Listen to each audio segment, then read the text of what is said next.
aqua friends, welcome to my channel. My name is Nicole and we're going to do this very loose spring meadow scene. And we're going to do it very loosely and just really have fun playing with pigment and water and letting the water shine through to create this gorgeous background. So notice that I am using a fan brush and I'm just creating some tree trunks, and I'm also meandering through some lines here to make some squiggly sections. And then from there, we're going to add the pigment and let the water fill in those areas and mingle together.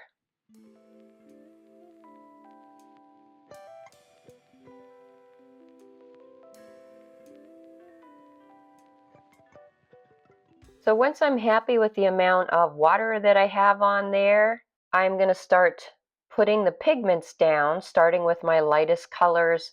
I am using some yellow ochre and some warm yellows, and then I'm going to slowly transition to some darker browns on the left-hand side.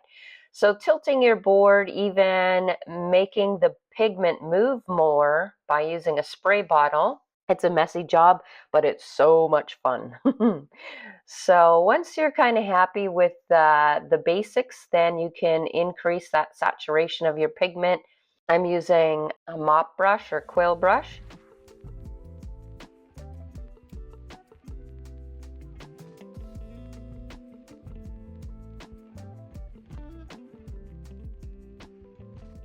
So while I am adding these darker colors, I'm going to go ahead and tilt my paper again to let them mingle with the first color that I have on the paper. And as I get closer and closer to that left-hand side, I want to increase the saturation of those browns. And so I'm going to add in, I have some transparent brown oxide from Daniel Smith. I think that's what it's called, transparent brown something. Also, burnt sienna works quite well, and of course sepia, which is my ultimate darkest brown color that I love to use.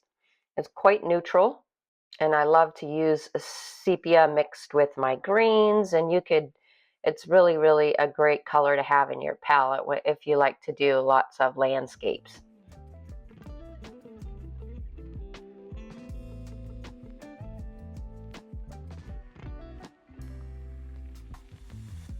So just have fun with it, very loose and no pressure. We're just kind of making a whole bunch of meandering lines, like I said.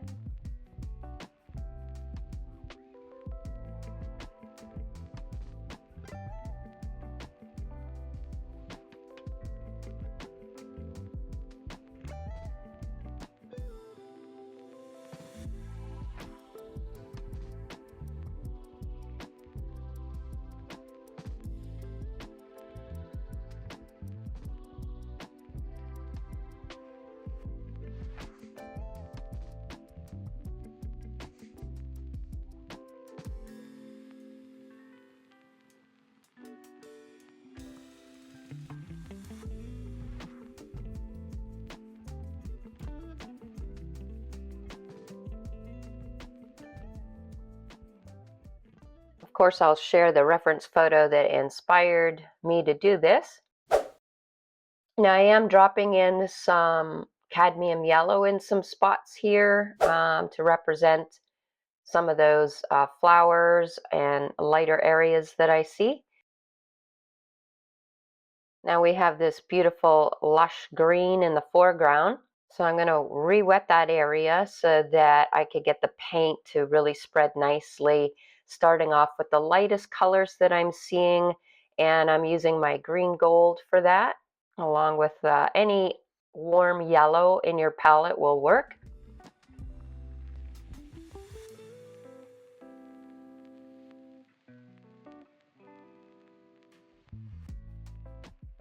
And as I get closer and closer to the bottom of the page where the foreground is, I'll use the darkest colors, like I see in the reference photo as well.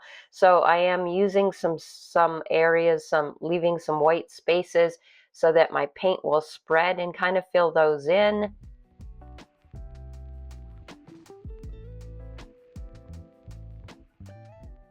And then of course, varying your green colors will always add some interest.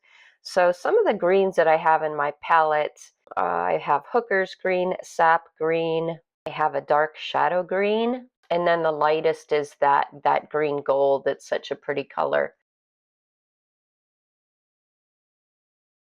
I also have a little splotch of red right next to my greens.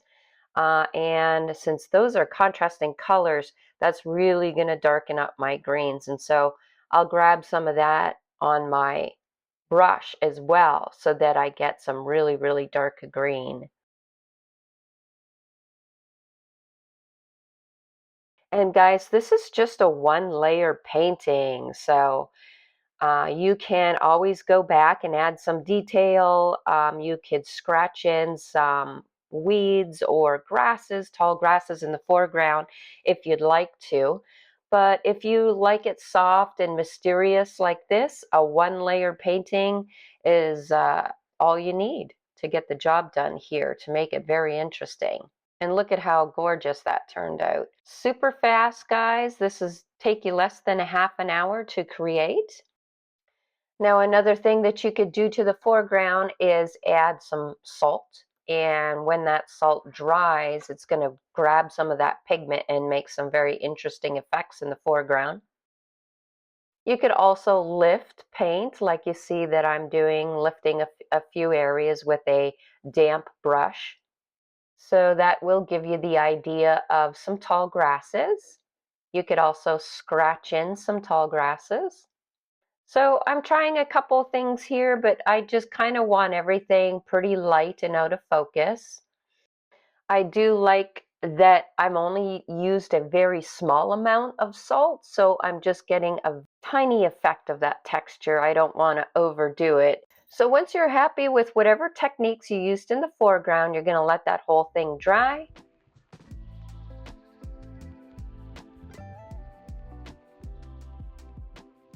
And ta-da, this is what I end up with. And go ahead and remove the tape. You guys just created a masterpiece. Congratulations. I hope you guys enjoyed this tutorial. I'll see you next time.